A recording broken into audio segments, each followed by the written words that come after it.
Hey guys, welcome back to my channel. I hope everybody is doing well. Well, if you didn't take a look at last week's video, do that first because this video will make so much more sense.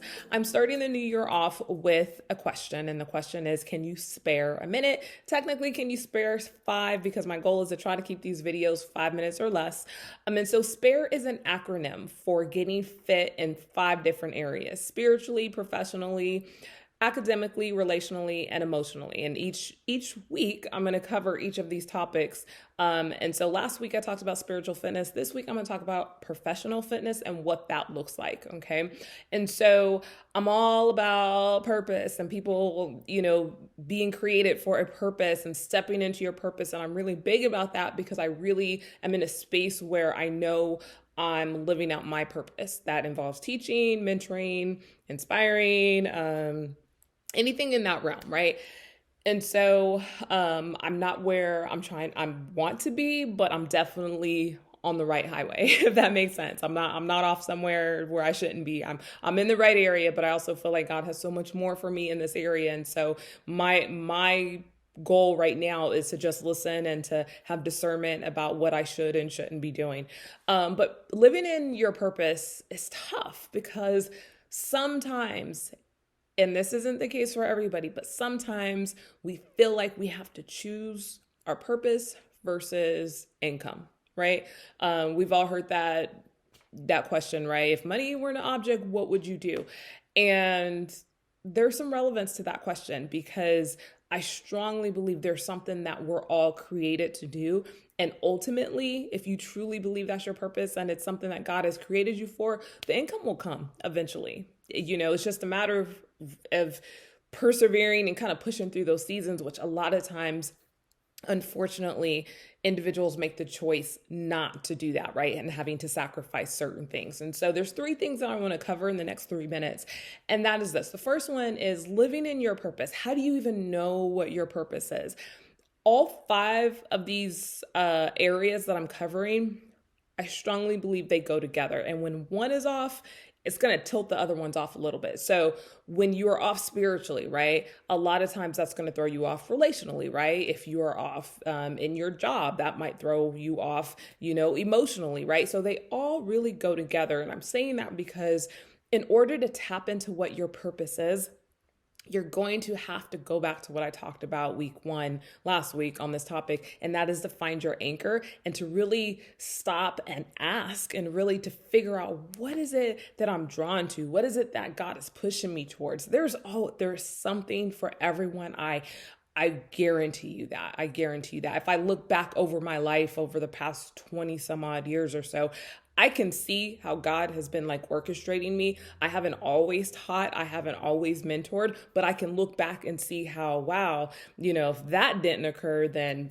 chances are I wouldn't be here. Or if I didn't have my degree in communications, that sort of thing. So a lot of times you got to do some self-reflection and really see, what is it that you're drawn to? It's that age-old question of, what would you do if money were not an object, right?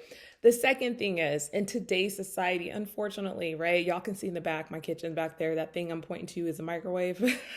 We live in a microwave society. That's something that a lot of people say now, right? Meaning we want everything instantaneously. We want our jobs instantaneously. We want money instantaneously. We want amazing relationships at the drop of a hat.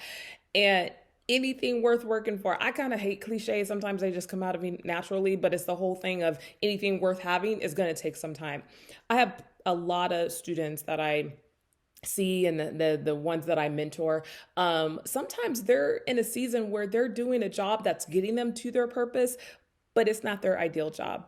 And they might not even like it, to be quite honest with you. And sometimes we kind of have to suffer through, endure is a better word, right? Instead of suffer, those seasons of, we're there for a reason, but we know we're not going to set up shop there, right? And so we have to remind ourselves, it takes some time, right? If we truly want to live in our God-given purpose, we have to have a one-on-one with ourselves and say, this is not going to happen tomorrow, right? The other problem is a lot of times, right, because of the world of social media and, everything again that we can see instantaneously, we see the after effect, right? We don't hear or see the 20 plus years of someone sweating and, going through tears and breakups and heartache and all those things that led up to their purpose. So we have to remember that it's going to take a while, right? And that's okay, because again, that cliche, anything worth having is going to take a while.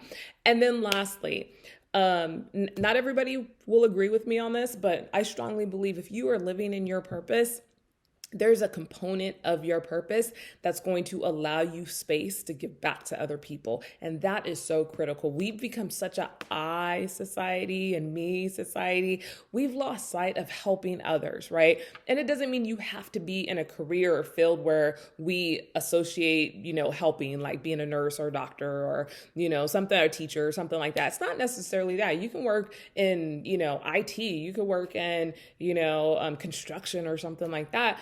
And it's about either maybe donating your time or seeking out somebody who, you used to be the new person. Now that person's the new person, and helping them out, right? If everything about you or your life is I-centered or me-centered, it's time to reevaluate and to really look and ask yourself, if I'm going to live in my purpose, how can I give back to others? So those 3 things, okay, really think about when it comes to professional fitness. Number 1, living in your purpose, you're going to have to do some self-evaluating and see what is it that thing. I mean, we're so conditioned to hearing people say they hate their jobs or they don't like it, or, they're just kind of suffering through. We can actually love our jobs. That is a thing, and that's what I want for so many people. So evaluate, see where you are, ask yourself, what is my purpose, right? Ask those hard questions. Number 2, remember that it's not going to happen overnight, and we're going to have to go through the process of whatever that looks like for you in order to get to that place. And then lastly, once you start getting into your purpose, make sure there's a component of it where you're giving back to others, and you can never, ever, ever go wrong with that.